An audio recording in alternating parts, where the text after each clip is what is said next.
Siapa yang tidak kenal dengan Eka Cipta Wijaya? Sosoknya merupakan konglomerat dengan gurita bisnis di bawah bendera Sinarmas. Pria yang telah tutup usia pada tanggal 26 Januari tahun 2019 itu terkenal sebagai salah satu orang terkaya di tanah air.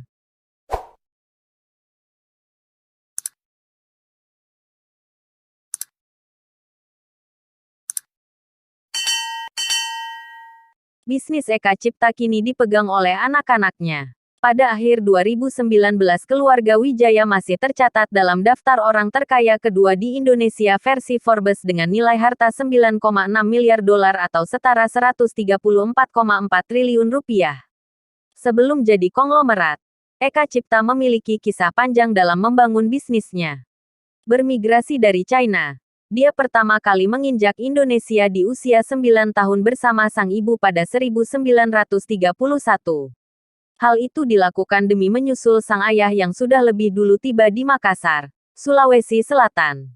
Ex-Menteri Bum Dahlan Iskan dalam laman pribadinya pernah menyebut bahwa Eka Cipta tinggal di sebuah rumah dengan dinding bambu dan beratap daun rumbia. Ayahnya memiliki usaha toko kecil-kecilan.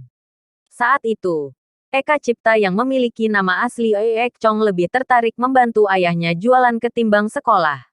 Dia memilih untuk menjual barang dagangan dengan cara keliling kampung, bukan hanya sekadar menjaga toko.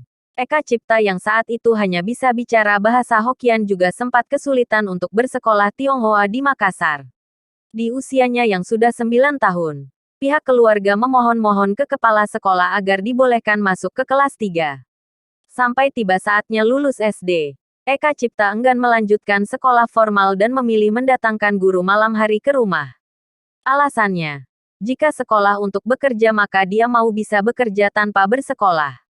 Eka Cipta membayar jasa guru itu dari hasil jualannya setamat SD yakni berjualan biskuit dan permen. Bahkan, agar bisa bisnis itu, dia sampai menjaminkan ijazah SD ke produsen sehingga bisa menjualnya alias menjadi distributor. Bisnis berjalan lancar, omset pun meningkat. Eka Cipta bisa membeli sepeda hingga becak bekas sebagai sarana menjual dagangannya berkeliling. Dalam 4 tahun dirinya bisa mengumpulkan 2.500 gulden. Dan 1.000 gulden bisa dipakai renovasi rumah orang tuanya. Tak cepat puas, Eka Cipta merambah sumber uang lainnya dengan ikut arisan tender. Caranya siapa yang mau memberi bunga tertinggi yang menang. Cuma di bisnis ini dia gagal karena kondisi ekonomi kacau saat Jepang masuk Makassar 1941.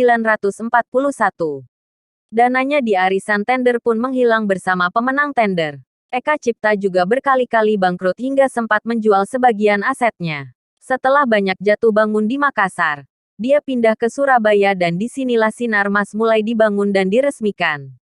Kala itu masih CV Sinarmas. Mengutip dari laman resmi Sinarmas, Kamis tanggal 31 Maret tahun 2022 pilar bisnis Sinarmas dari bisnis perusahaan meluas ke kertas dan sawit. Pada 1972, Eka Cipta mendirikan pabrika soda kimia, Ciwi Kimia yang kemudian menjadi pabrik kertas pertama Sinarmas. Sinarmas juga mengembangkan bisnis di sektor layanan keuangan seperti asuransi dan perbankan.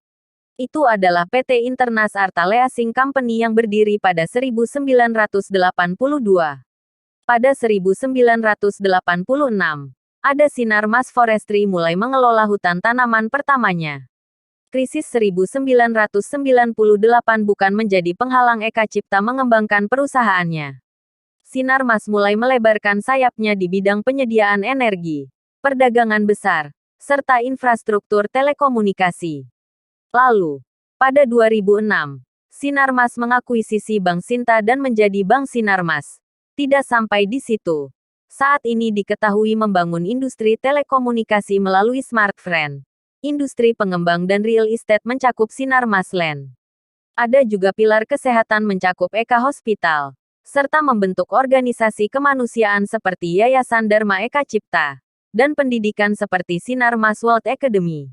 Jadi hingga saat ini secara total, Sinarmas bergerak melalui 7 pilar bisnis, dari pul dan kertas, agribisnis dan pangan, layanan keuangan, pengembang dan real estate, telekomunikasi, energi dan infrastruktur, serta layanan kesehatan, meski kini sudah tiada. Kehebatan dan pantang menyerah Eka Cipta dalam membangun bisnis patut dijadikan motivasi. Sekian, terima kasih, semoga bermanfaat.